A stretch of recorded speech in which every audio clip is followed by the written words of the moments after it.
For 2 weeks, why would the jail superintendent not get Imran Khan access to a doctor? Shame on these people. They're so shameless. First of all, that's a big allegation. You're suggesting that the government might have poisoned Imran Khan in prison. I would never put people over here under pressure and say what I just said. There are people who follow Imran Khan. His ideology, it's not a cult. He wouldn't want his sons to be upset. Yes. But this time, he spoke about his eye and he told them that, my vision in one of my eyes is not good, and he talked about it. Do you believe the army chief of staff, Asim Munir, is trying to kill Imran Khan in prison? Listen, I'm only quoting what Imran Khan said.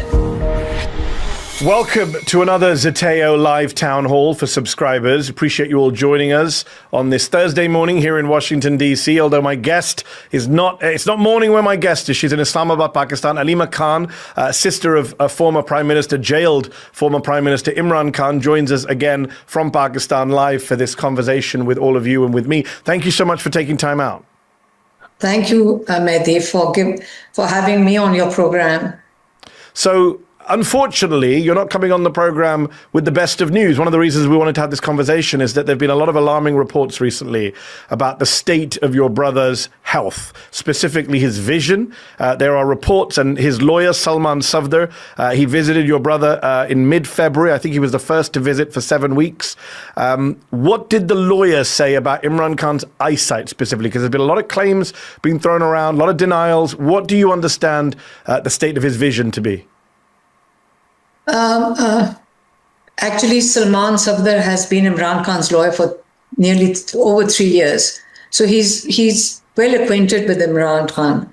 So when he came and met us, we did not speak to him because he was representing the Chief Justice of the Supreme Court when he went to visit Imran Khan in jail. Wasn't Imran Khan's lawyer.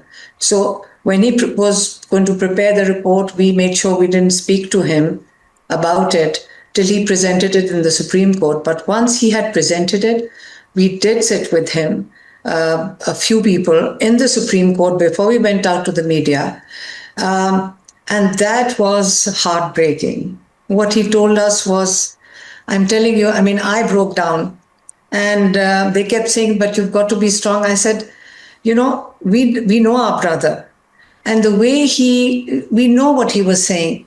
And he said that when he asked him about his living conditions, the lawyer was tasked with checking his living conditions and what he eats, and he had to check on everything. So when the lawyer asked him about his living conditions and what sort of food he gets, he says, listen, I have no complaints. And he said, but when he was saying that to me, he was in this tiny little cell, like 8 by 10 cell. He says, you can't imagine this place. And he said, I have no complaints. And food, I get enough. What I eat is enough nourishment for me. That's about it. So he said, no complaints. But he says, I can't. He put his hand on one eye and said, Salman, I can't see you. Like he couldn't see. And he says, for 2 weeks, I kept it. He says, I've had a problem for about 3 months. This is when Salman Safdar met him, it was the 10th of February.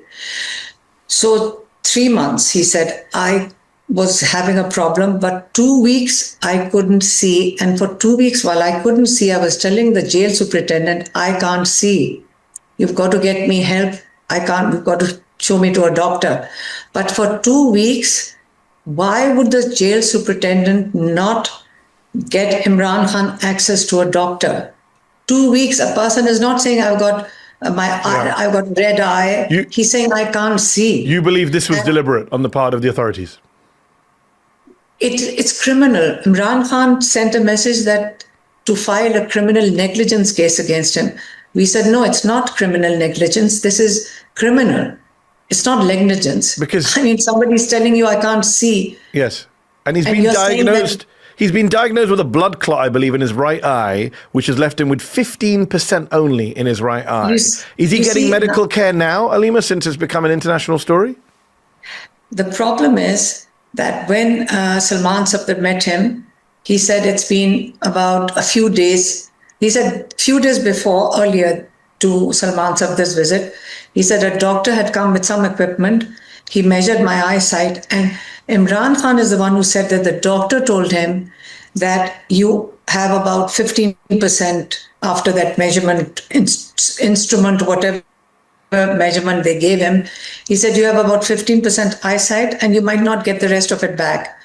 And then another team goes in because there was such an uproar in Pakistan about this, because it came from through the Supreme Court.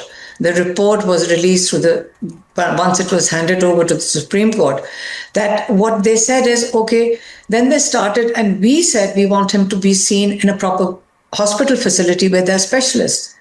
They have done everything not to let that happen. Now, the hospital that they're showing him in is a basic facility. There is no specialist over there for this sort of a thing. This is a very technically specialized situation. Plus, a lot of doctors who are specialists from all around the world have written to us. And Imran Khan's own doctors have been in touch with many. And they're saying that we have to investigate what is the underlying condition. Yes. There has to be some underlying condition, because he's an extremely fit person. So they can't say that he's got a heart problem, or he's got diabetes, or he's got, high blood pressure. These are some of the underlying conditions which he doesn't have. Yeah. So there has to be a reason. And one of the reasons that many have cited could be, I don't know, there's various names they've given us, but it could be poison. It could be some sort of a poison. They said there's no way. And if it is affecting one eye, it can now affect his other eye. Liking this video? Then don't just watch. Hit like, share and subscribe. And tap the bell so you never miss a video or live show. But if you want early access to exclusive content, then you have to head to zeteo.com and subscribe now. You'll be supporting fearless, independent journalism. So that's what I'm wondering. Well, first of all, that's a big allegation. You're suggesting that the government might have poisoned Imran Khan in prison to affect his eyesight. But before we get to that big allegation, have they changed their tone is my big question, Alima. Like, now it's become a story globally. Is he getting the care he needs? Are they responding to demands from the family to get him healthcare? No, not at all. They sent another team. They've been calling up. They call up the doctors, like any doctor. You know how much pressure if you send a government doctor in? They must be under a huge amount of pressure. Yes. So we wanted him to go to a hospital called Shifa International, which has a specialist over there. And we demanded that the specialist check him, but in the presence of Imran Khan's personal doctors and a family member. That's a basic requirement. It wasn't a big deal. They made such a big issue about it. They said, we will not accept the sisters. Then we said, our cousin, Dr. Berkey, he's visiting from USA, he can accompany him. They refused, and they said, no personal doctor.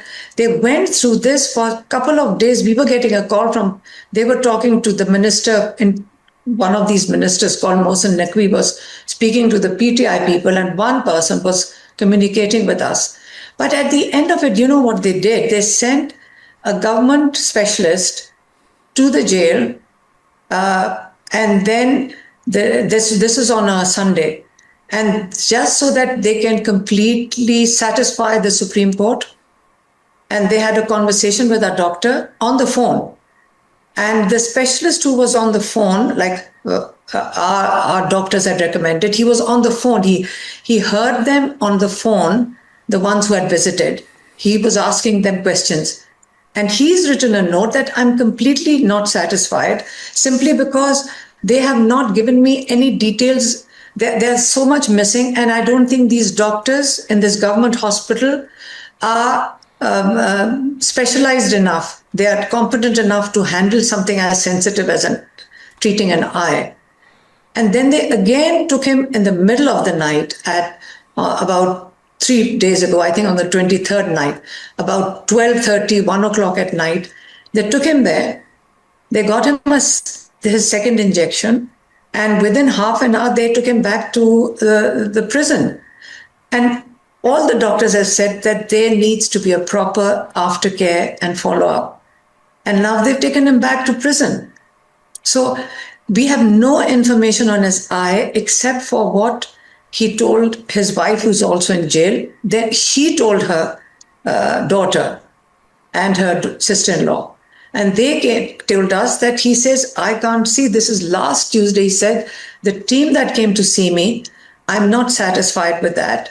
I need to see my own doctors. They need to check my blood report. Now, when he says blood report, we know our brother. We are the ones who may create a little bit of a fuss around his health. Yes. And, we'd go to jail and we'd say, oh, like one day, my sister said, I think you just coughed. And he said, no, you're fussing. And she kept insisting, and he would brush it aside. And then one day he had a red eye, and he had a slightly red eye in August last year. And we said, oh, you've got a red eye. He said, no, I'm putting some eye drops in. We came out, we came back, we got our lawyers, and we filed a petition in court for an eye doctor to see him. Next time we go to jail and in a trial court hearing, and we said, how's your eye? Oh, my eye is fine. I put some eye drops in it. And then the doctor changed the number on my reading glasses, and I can read better. That's all he said. But he's not somebody who would, now he's concerned because he can't see. And in December, when my sister visited him, so in these past 4 months, only my younger sister was allowed to go in once in October for 20 minutes, then in November, I think 3rd November, whatever Tuesday it was, and then 4th of December. So on the 4th of December, he said to her that, Asim Munir is going to kill me in jail. And so you should go out and say it in public. And my sister refused and told him, I'm not going to go and say anything like that. I'm not going to talk about you being killed. And she came out and told us, and we also agreed with her. I said, no, we can't talk about, he shouldn't be talking like that. I mean, we don't want to hear these things. And my sister was upset that I wish I had mentioned it at that time when he told me to. And now it's a complete blackout. Do you believe the Army Chief of Staff, Asim Munir, is trying to kill Imran Khan in prison? Listen, I'm only quoting what Imran Khan said. Imran Khan believes that the Army Chief is trying to have him killed in prison. That's what he said in December 4th. And after that, nobody's been allowed to. Most probably they record everything that's being said over there. And after that, we have been absolutely no connection, no contact. Nobody has had contact with him except when Salman Safdar went to see him. You mentioned the no contact. His sons, Qasim and Suleiman, who I interviewed in London. They spoke to him. Yeah, they finally got a call with him. I spoke with them in December in London, and they were telling me that they were trying to get visas to go visit him. Khaja Asif, the defense minister, told me when I interviewed him in New York at the UN, it'd be fine for them to come visit. He would guarantee their safety. They haven't received those visas. They haven't been able to visit him. Do you know if there's any update on those visas? And do you know what they spoke about with their father on the call? Knowing Imran Khan, the first thing he would do is he will make sure that he doesn't upset anybody. He wouldn't want his sons to be upset. Yes. But this time he spoke about his eye. He was concerned about his eyesight, and he told them that my vision in one of my eyes is not good, and he talked about it. Like, you can't see. I mean, it's simple as my sister said. He can't see, and he doesn't have the details that we have over here. Like all of us, like what information is available outside to us right now is not available to him inside. He doesn't know what could be wrong with him. That's why he said, I want my blood checked by my doctors. The blood report should be checked by my doctors. So they have not shown any test reports to anybody. They haven't shown any report to the doctors, to the family. We have no information. And do you have any updates on whether the sons can visit his? They applied for a visa on the 15th of January. On the 15th of January. And there is no response from the embassy. And then here on television, the ministers sit on television and say, oh, if they had applied, we would have given them a visa. So somebody asked me, I said, I gave them the tracking number. I said, check the tracking numbers. You've got the tracking numbers, tell them to give the visas. They don't say yes or no, they just don't do anything. So they're not giving the boys any visa. He When I does. spoke to Qasem and Suleiman in December, after I spoke to him, the Pakistani Prime Minister spokesman, Musharraf Zaidi, he made several claims in response. One of them was, he told Zateo, there is no prisoner that has been afforded the kind of space and leeway Khan has enjoyed. He spends at least 6 hours a day outside the area where he sleeps. He has a cook exclusively assigned to him, and a medical officer in the prison checks every meal he eats. What is your response to the Prime Minister's spokesman's claims? Shame on them. Shame on these people. I mean, they're so shameless. The report that Salman Safdar has given, it's a detailed report that he presented in Supreme Court. Every prisoner in Pakistan, in every prison, except for the ones who sort of are convicted murderers, they are in high security cells. Except for them, everybody, every prisoner convicted on the trial is allowed to come out of his cell from dawn to dusk. This is for all prisoners. Even when we were in prison, we were allowed to come out. So everybody comes out and they are in the courtyards. They can roam around. They can go and make telephone calls. This is for normal prisoners, not for Imran Khan. He's supposed to be in high security, so they only allow him out in a particular courtyard. Yes. And he can spend time there. Now, we have no information. Remember, he did not talk about any of this. The Salman Safdar, who saw his cell, he says, when he said, remember, Imran Khan has conditioned himself. He tells us as well. I'll tell you what he tells us. He says, now being his younger sisters, we get a lecture from him sometimes. So we dare not ask him about his living conditions. He says, listen, there are needs and there are wants. If you condition yourself, wants are unlimited. But if you condition yourself to what does a human being need? You need subsistence, some food, and you need a place to sleep. And that's what he's conditioned him. What he does miss, and that which upsets him, and he mentioned it to Salman Safdar when he visited him, was his books. I'm under trial in a court in Rawalpindi. It's an anti-terrorist court. And I have gone to the judge with books for him. And I said, please, because they don't allow us to send him books, please send books for him. The judge personally sent his people to Adwala jail to deliver the books. And he told me, he said, out of 11, 2 books have come back, but 9 have been delivered to him. Next time I gave some more books. Well, we don't know if he can even read the books right now, given his eyesight situation. I want to take some questions from the audience before we run out of time. We've got some Zateo subscribers watching the conversation live. Subha Imtiaz says, hi, Alima. Sincerely hope your family is doing well in such a difficult time. My question is, do you think it is worth it, she says, for Mr. Khan to continue this resistance with a regime that is so corrupt? Is it worth it for him to lose his life for a country which has destroyed a national hero? I'm breaking down while writing this. It is not worth it. What's your response?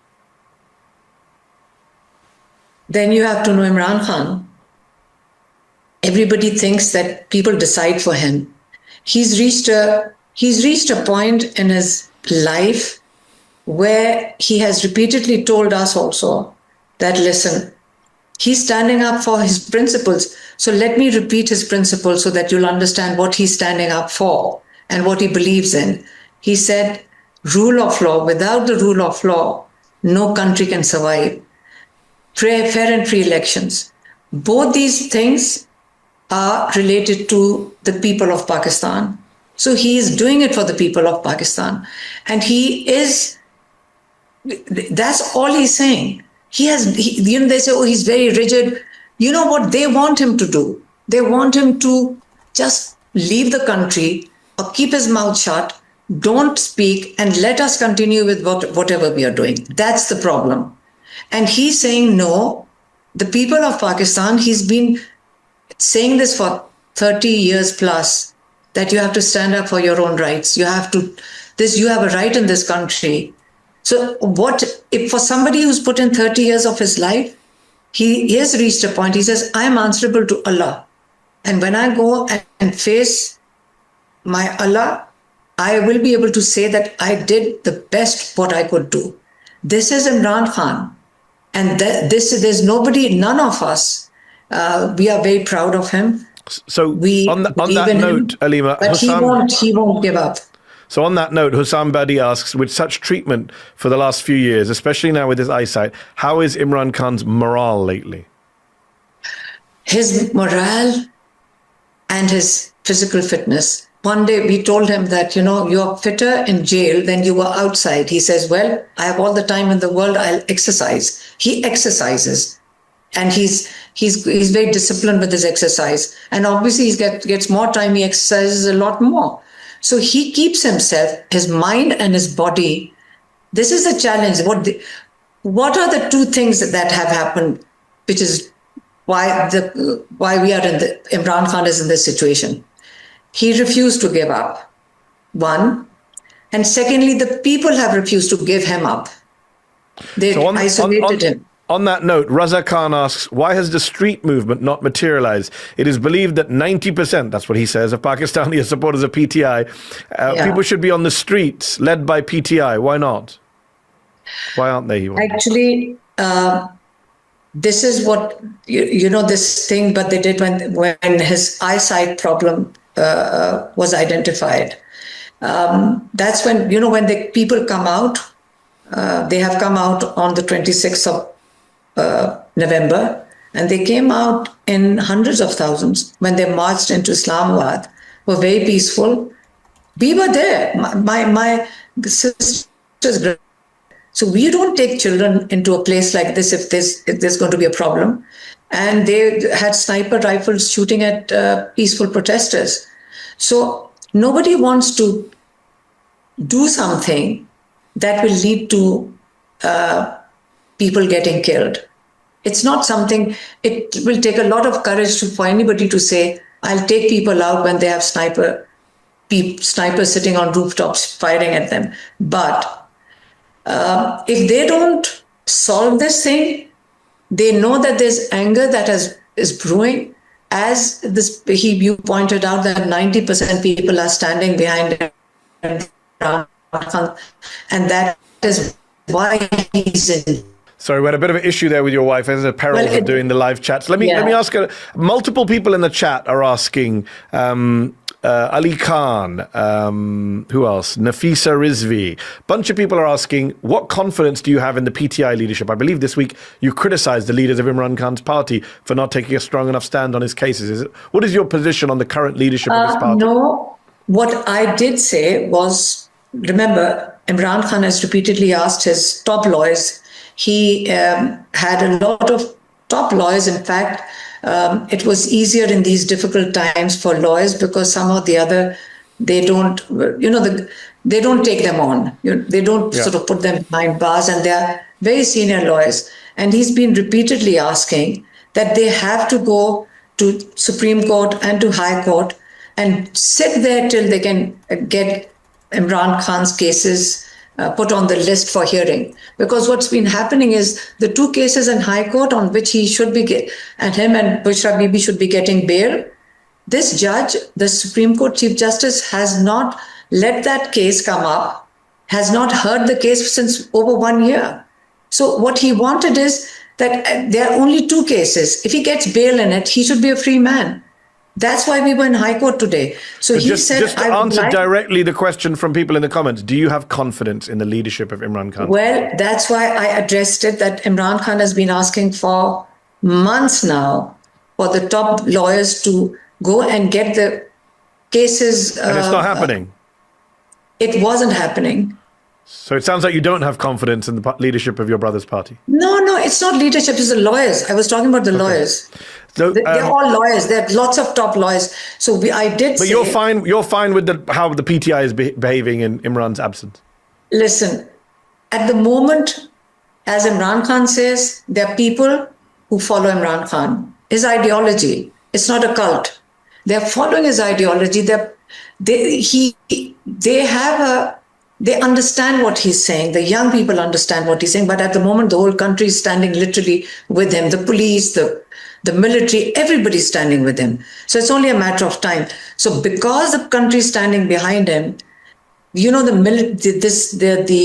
police state like Pakistan right now, everybody's got pressure. And we appreciate that the people have pressure. everybody, they must be after everybody. But at least we have to stand, even if they put us behind bars. So we understand people must have pressures, but they have to stand for Imran Khan. They have to, it's PTI, they have to stand with him. Okay, couple of last questions. We're almost out of time. Couple of quick questions before we go. Faria Manzoor asks, what can Pakistanis living overseas do to help Imran Khan, not just to get him out of jail, but for him to be involved in free and fair elections? The overseas Pakistanis have been so supportive because they are living in freer societies. There's a rule of law over there. So they have had not the privilege, but they've been so supportive. The people in Europe, in USA, you've already been very supportive. It's been a big, big support when Pakistan was being in a fascist situation. A young boy, just to quickly tell you, a young boy, he does these blogs, and he was following and monitoring the jail. And he made a video of all the vehicles leaving the jail and coming to the hospital in the middle of the night. He was there Tuesday outside Adiala, where we are sitting outside the jail. Police picked him up. They took him away because he made a video. So today we were in the High Court. So there's a press room over there where you can have press conferences. When we went to the press room, the secretary of the press room for the media said, we've just received orders from the Chief Justice that no press conference will be allowed in the premises of the High Court. So they're basically, they're very scared. Okay. Understand people overseas. They're very scared. And we have got to keep the pressure up so that we can get Imran Khan to the hospital. We need him treated. That's our priority. More than release, we need him treated. So on the subject of international pressure, before we finish, obviously the US government, Donald Trump, has done nothing, and he seems to be very close with Asim Munir. A lot of overseas Pakistanis here in the US had faith that Donald Trump would get Imran Khan released in a way Joe Biden didn't or couldn't. That turned out to be false. Trump seems to be perfectly fine with Imran languishing in prison. How about the British government? When I spoke to Qasim and Suleiman, they were critical of the Labour government in the UK for not doing enough. Zach Goldsmith is a former Conservative minister now in the House of Lords. He is Qasim and Suleiman's uncle. He's the former brother-in-law of your brother. He's been speaking out. Has there been enough pressure from people in the UK? We saw them speaking in their House of Lords. They spoke over there. Several members of Parliament have spoken. They have a report in the British High Commission over here, we are told, which is a report on massive rigging during the elections. Maybe they should release that. Remember, Pakistan is a member of Commonwealth. And one of the most important elements that brings all these nations under Commonwealth together is the rule of law. Yes. Fair and free elections. So if nothing else, UK should actually stand up for when one of their member states does that. If you support a dictator, you support a massively rigged election, and then everybody's comfortable with that. So the moral authority for countries which have, Pakistan is watching, so there's social media, other countries are watching. So the moral authority about democracy it gets quite damaged. And I want to ask a question from me, just before we finish. You've been charged under an anti-terror law for a protest, a sit-in you took part in November 2024. What is the latest on the case against you? Apparently they think you're a terrorist. No, that's not the case on me. The case on me is that I brought Imran Khan's message on the 22nd of November, in which, remember, it was, Imran Khan's call was that you have to, everybody has a right, it's your constitutional and democratic right to protest for the rule of law, for fair and free elections. That was Imran, and for human rights. So these were the 3 points for which I came and gave Imran Khan's message in front of the media cameras outside the jail. So that makes me a terrorist for bringing his message out. So what's the latest on the case against you? I think they're going to charge me. This is so. The sentences are read out and on television by their tout anchors, but they've already said that, oh, she's going to be charged for 5 years. The judges have absolutely, they must be under so much pressure. It's a sweet judge who sits there, but he doesn't seem to be in control. I mean, it's such a ridiculous case that he's running. I told the judge yesterday when I appeared in front of him, I said, and the prosecution, he said, the prosecutor said, we would put you behind bars today. I said, but what's your hurry? I said, remember one thing, protesting is allowed, peaceful protest is allowed to us by the Constitution. And you are challenging the Constitution.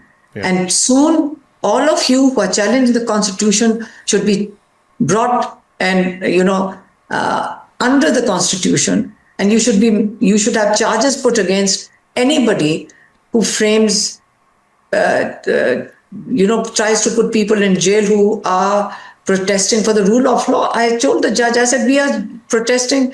This protest was for you people, for the judges, for the judiciary to be free. So they might, I think, wait another few weeks. Our lawyers are trying to prolong it by spending a lot of time with the witness, but most probably few weeks. Okay. We will have to see what Before happens. they put me in jail. Oh, my word. Well, we appreciate you taking time out to talk to us while this is all going on with yourself and with your brother. We appreciate you speaking to us here at Zeteo and giving us an update on Imran Khan's health and situation. Thank you all in the chat for asking your questions. Thank you to those who joined us for this live conversation. Please do encourage friends and family to become Zeteo subscribers so we can do more journalism like this and cover international stories like this one that aren't being covered by a lot of our mainstream media. Alima Khan, thank you so much for your time. Mehdi, thanks a lot. Thank you very much, because in Pakistan, we can't, I would never put people over here under pressure and say what I just said. Thank you very much for having me on. Appreciate you. Stay safe. Bye-bye. Thank you. Did you like this video? Don't forget to subscribe to this YouTube channel and turn on notifications. For exclusive content and to support our independent, unfiltered journalism, head over to zeteo.com. Your support matters.